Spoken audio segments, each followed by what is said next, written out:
Hello. So we're going to talk today about Czech grammar a little bit.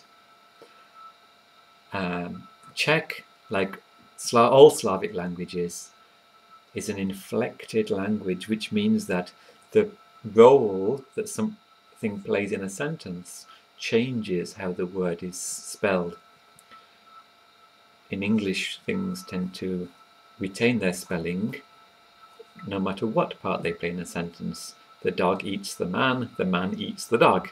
That would be the same. Man and dog don't change, but in Czech that isn't the case. You have to understand the role something plays. And for people who haven't studied grammar, that can be quite a weird concept and hard to come to terms with. But let's look at a practical example. One of my favourite books I've shown before, The Good Soldier Schweik. In English, if you talked about the history of the Good Soldier Schweik, or just there is the Good Soldier Schweik, Good Soldier Schweik would never change. But that's not the case in inflected languages like Czech. Instead, because Schweik can be playing a different role in the sentence, it would change. So if we just said the Good Soldier Schweik, that would be Dobrý voják Schweik. However, the actual name of the book in Czech is Osody dobrého vojáka Schweika. And that's because osody here means, osod means the fate or the destiny of something, and osody is the plural of that, so the fates or the destinies, or more commonly, the history of something. History, it means history. And it's the history of Good Soldier Schweik. Now, because we've used that word of, we can't just use Dobrý voják Schweik here, because it's now playing a different role in the sentence. It's playing the genitive role, which means it's creating or generating something, and in this case it's generating a history. The history belongs to Schweik. And to learn all these complicated rules takes a long time and is very, very difficult. In another video, I talked about creating little stories in order to remember these endings, and that can help. It really can help you to remember them, but that's only a small part of how to learn the grammar. For a start, it helps if you have some grammar textbooks, and there are quite a few grammar textbooks, and here I'm going to talk about some of them that can very much help you. So the first one I'm going to show, which I highly recommend, is called Czech, an Essential Grammar by James Norton. He teaches Czech and Slovak, actually, at Oxford University. And he really understands the language very well, and importantly understands how to teach it to somebody from an English-speaking background. So somebody who hasn't necessarily studied Czech grammar before, or Slavic grammar, whereas many of the textbooks which are written by Czechs don't really come from the perspective of somebody who hasn't seen that kind of thing before. It's published by Routledge, and you can buy it on Amazon, and it's a fantastic book. It has very good explanations for everything. You can see here it's talking about feminine types, and as well as giving the grammar table, it has detailed explanations and examples of things and plenty of exceptions. Use of possessives here.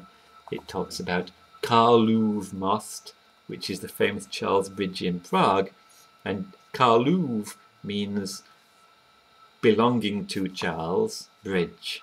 Karlův most, so it's the bridge belonging to Charles, and so on.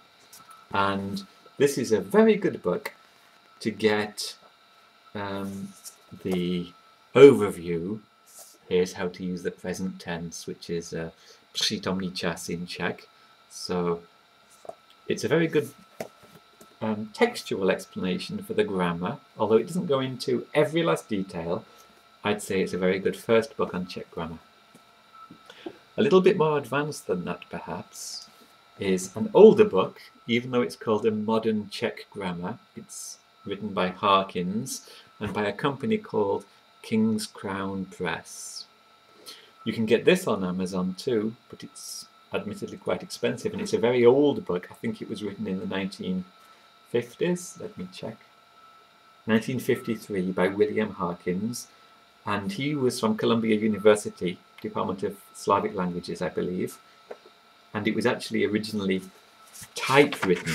You can see here that this wasn't done on a computer, it was done on a typewriter. But the way this works is actually, I think this is from the golden age of language learning. It works in a style that I very much like, in that every chapter begins with a story, a reading story, followed by grammatical explanations and vocabulary relating to that story. Now, because it's an older book, it does have a few out-of-date assumptions. For example, verbs in Czech used to, in formal Czech, end in the letter I, and that's no longer the case. Hardly anybody ends their verbs with the letter I, but apart from that, it's 99% accurate. And I would say that this, in conjunction with this, are wonderful books. They'll teach you almost everything you need to know. Get those two. And then beyond that, all you really need is a reference grammar, by which I mean one in which you can look up things in the tables. And for that, this is the book to get. Firstly, it's a dictionary, the English-Czech and Czech-English Dictionary by Josef Fronek. Again, not a cheap book, but it is the best book by far. And as I've shown in a previous video, it has really the complete declensions, the tables of all the endings for nouns and verbs and so on. And to look things up, here are various verb endings. And whenever you look a word up in this book, so just to choose something randomly, if we say,